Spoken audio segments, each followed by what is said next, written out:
J'adore cette phrase de Robert Kiyosaki qui nous dit que les gens les plus riches au monde recherchent et bâtissent des réseaux, tandis que tous les autres recherchent juste un travail.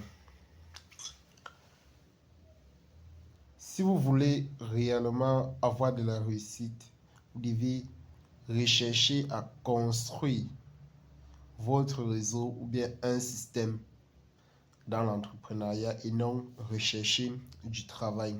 Dans cette vidéo, je vais vous expliquer pourquoi est-ce que un travail ne vous garantit pas une sécurité financière. Et pour ce faire, je vais vous raconter une histoire très inspirante qui va mettre en lumière la puissance du réseau et la puissance d'un système. Alors, il était une fois, dans un village, il y avait un roi qui avait une fille.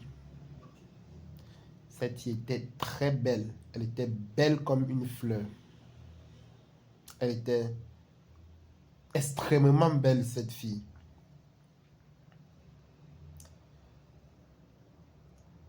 Cette fille s'appelait Heidi. Et tous les garçons du coin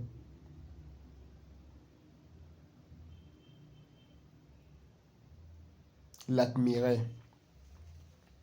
Et parmi tous les garçons du coin qui l'admiraient, Heidi n'aimait que deux.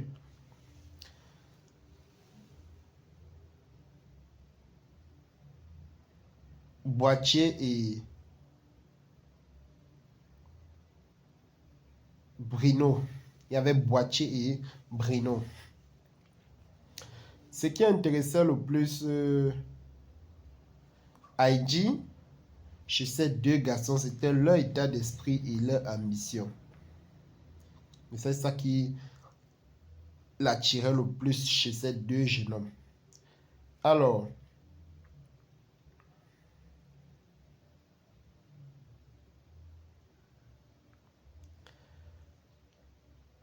les deux jeunes hommes se battaient. Les deux jeunes hommes étaient vraiment très très braves. Un jour, il va y avoir un événement catastrophique qui va se produire dans le village.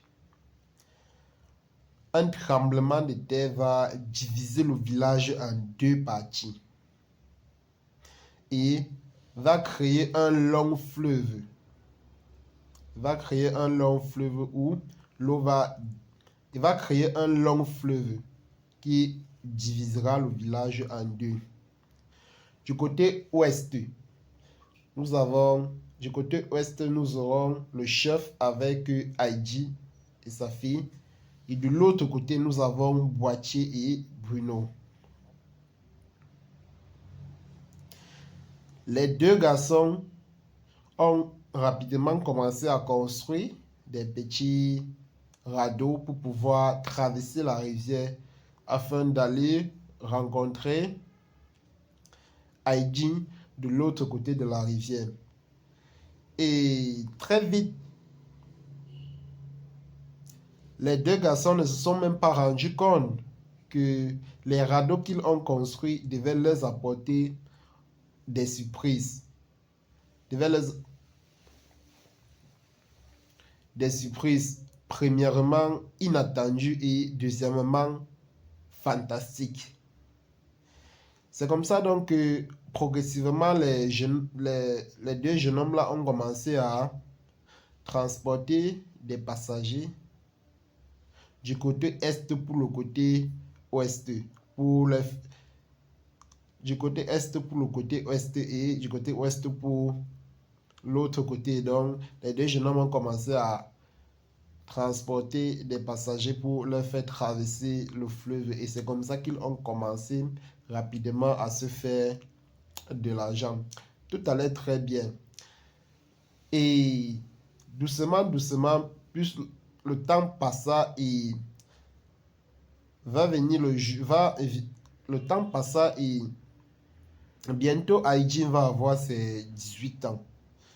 Et dans le village, la coutume dit que une fille n'a le droit de choisir son prétendant que à l'âge de 18 ans. Alors, lorsque Aïdine a ses 18 ans, il est question qu'elle choisisse son mari, son prétendant, qu'elle choisisse parmi ces deux prétendants qui sera son mari.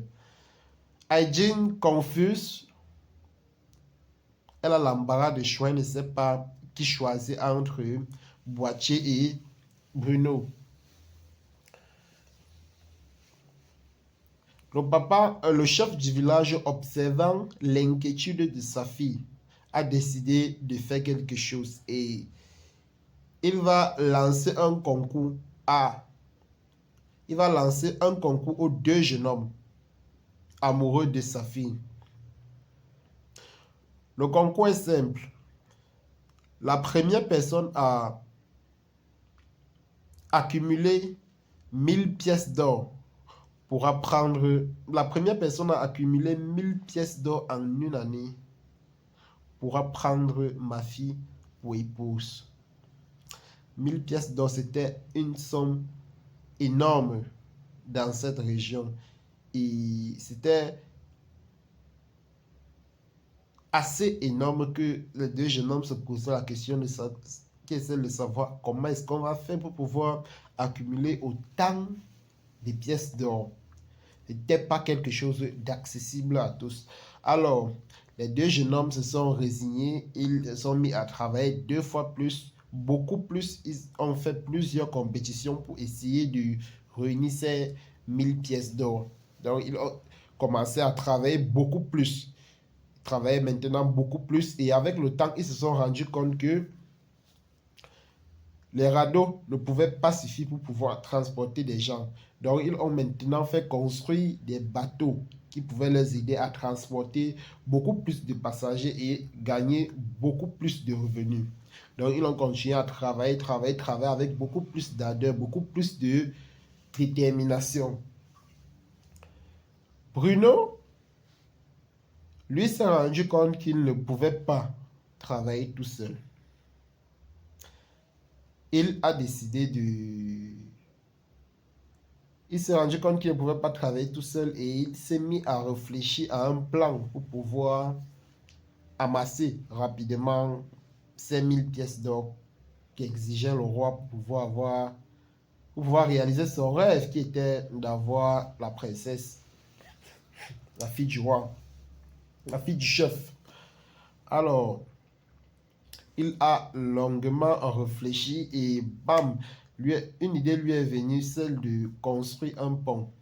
Alors, il savait que c'était quelque chose qui ne devait pas se faire du jour au lendemain. Il a pris la peine de bien ériger son plan. Il a pris la peine de bien établir un plan. Lorsqu'il a entamé la construction de son pont, tous les villageois et son entourage s'opposaient contre lui. Donc il disait que c'est une idée fallacieuse. L'idée de construire un pont, c'est juste un rêve. Ça ne va jamais se réaliser. Qu'il perd son temps, qu'il est en train de gaspiller son énergie pour rien, que tout ça c'est inutile. Donc ils l'ont découragé. Ils ont dit que non, c'était impossible et tout et tout et tout. Mais malgré tout ça, il était déterminé parce qu'il avait un plan, parce qu'il avait un rêve, parce qu'il avait une vision, il était déterminé. Il savait que le pont n'allait pas lui rapporter de l'argent maintenant et que c'est uniquement à la fin de la construction de son pont qu'il devait commencer à toucher de l'argent sur son travail. Mais il était engagé dans ça. Et de l'autre côté, Boitier gagnait de plus en plus de l'argent parce qu'il avait plus d'énergie que Bruno et il travaillait beaucoup plus que Bruno. Donc, il travaillait beaucoup plus que Bruno. Il gagnait davantage d'argent. Bruno, lui, travaillait rien qu'en journée ou pendant ses heures libres. Donc, en journée, il était toujours obligé de transporter des gens parce qu'il fallait qu'ils puissent vivre, parce qu'il fallait qu'ils puissent manger. Il était obligé de transporter des gens. Mais la nuit, il devait bosser sur son rêve, il devait bosser sur son pont, il devait bosser sur sa passion. Et comme ça, donc, la nuit, il travaillait sur le pont, travaillait en journée, il travaillait, il faisait transporter les gens. Et Boitier, de son côté, lui, il avait beaucoup plus d'énergie que Bruno, donc il transportait davantage de gens et il gagnait beaucoup plus d'argent. Et quand il gagnait beaucoup plus d'argent, il pouvait se permettre certains plaisirs. Il pouvait maintenant aller dans des shopping, il pouvait aller passer du bon, passer du bon temps dans les beaux endroits, il avait plus de temps, il était bien quoi, la vie était rose chez lui. Donc, Bruno a continué ainsi de son côté, il travaillait, il n'y avait pas de résultat, il évoluait de son côté, dans son projet doucement, doucement. Et femme, et un jour viendra, puis un jour, et puis un jour viendra où un jour vient, et puis femme, arriva l'hiver. Et l'hiver arriva et Bruno finit et Bruno finira donc la construction de son pont. Les villageois ont bien, l'inauguration du pont a été fortement appréciée par les villageois. Et les villageois ont trouvé que c'était vraiment, vraiment une réussite et que son projet était vraiment très intéressant parce que non seulement ça leur permettait de pouvoir traverser d'un village, ça leur permettait de pouvoir quitter d'un bout à un autre sans avoir les risques de noyade que l'on peut avoir avec le bateau, et les prix qu'on payait pour traverser sur le pont étaient quasiment moins chers par rapport au prix qu'on payait pour traverser à bateau. Donc les villageois ont vraiment, vraiment apprécié et les villageois ont commencé à emprunter de plus en plus le pont et ont presque et ont pris de moins en moins le bateau. C'est donc comme ça que Bruno a eu une remontée fulgurante. Il a gagné de l'argent d'une manière fulgurante. Il a vraiment, vraiment gagné. Il a vraiment commencé à gagner de l'argent de manière très, très fulgurante. Et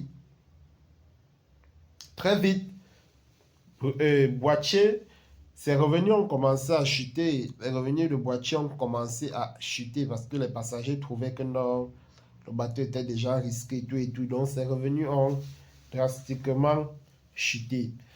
Maintenant, Bruno a installé un système automatique, un connecteur automatique sur le pont qui lui permettait de recevoir les pièces de chaque passager depuis le confort de son salon. Donc, ce tuyau automatique-là prenait directement les pièces de chaque passager et circulait dans un tuyau et venait se retrouver directement dans son salon. Donc, Bruno n'avait plus besoin de fournir d'efforts ou bien quoi que ce soit. L'agent travaillait en automatique et lui, il recevait chaque pièce directement dans son salon. Et de l'autre côté, Boitier devait travailler toujours beaucoup plus et ses revenus ne faisaient que chuter au fur et à mesure. Et lorsque l'hiver arriva, Boitier ne travaillait plus parce que l'hiver congelait l'eau en glace. Donc c'était quasiment impossible. Et s'il prenait même les passagers, ils risquaient de se noyer et c'était quasiment impossible. Or, de l'autre côté, Bruno, avec son pont, même s'il y avait l'hiver, il n'y a pas de risque de glace, de glissade. Donc tout était OK chez lui. Alors, c'est donc comme ça que, en quelque temps, Bruno a pu amasser les 1000 pièces d'or qu'exigeait le roi pour avoir sa fille pour épouse. Très vite, le rêve de Bruno va donc se réaliser et viendra le jour où Bruno va donc aller chez le roi pour enfin réaliser son rêve d'être l'époux de Hygiene.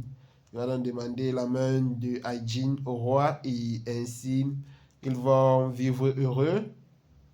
Ils vont se mettre ensemble et la vie va être heureuse. Ils vont vivre heureux dans une indépendance financière, dans une liberté financière, une liberté de temps et avec une indépendance financière. Par contre, de l'autre côté, Boîtier va sombrer au fur et à mesure. Il va se rendre compte qu'il a fait une grosse erreur. Oui, il a fait une très très grosse erreur de penser uniquement que sa force physique devait suffire pour pouvoir l'aider à pouvoir amasser le maximum d'argent possible qui devait le permettre d'être riche. Et c'est comme ça que Boîtier va finir sa vie dans la dépression parce que les choses deviennent de plus en plus difficiles. Il va vivre un calvaire. Par contre, de l'autre côté, Bruno va passer la fin de sa vie dans la liberté, dans la joie et dans la aisance financière. Alors, c'est la fin de l'histoire. Qu'est-ce qu'on peut tirer comme leçon de cette histoire? On comprend tout simplement que si vous n'avez pas un business qui vous garantit une liberté financière, vous risquez de finir votre vie comme Boîtier. Si vous n'avez pas un business, vous n'avez pas un système qui va vous produire, qui va vous permettre d'avoir des revenus passifs, vous risquez de finir votre vie comme Boîtier. Si vous n'avez pas un business ou bien si vous n'avez pas une activité où vos revenus augmentent de jour en jour, vous risquez de finir votre vie comme Boîtier. Ça, c'est la fin de l'histoire et c'est la leçon que je peux tirer de cette magnifique histoire très, très inspirante. Ciao!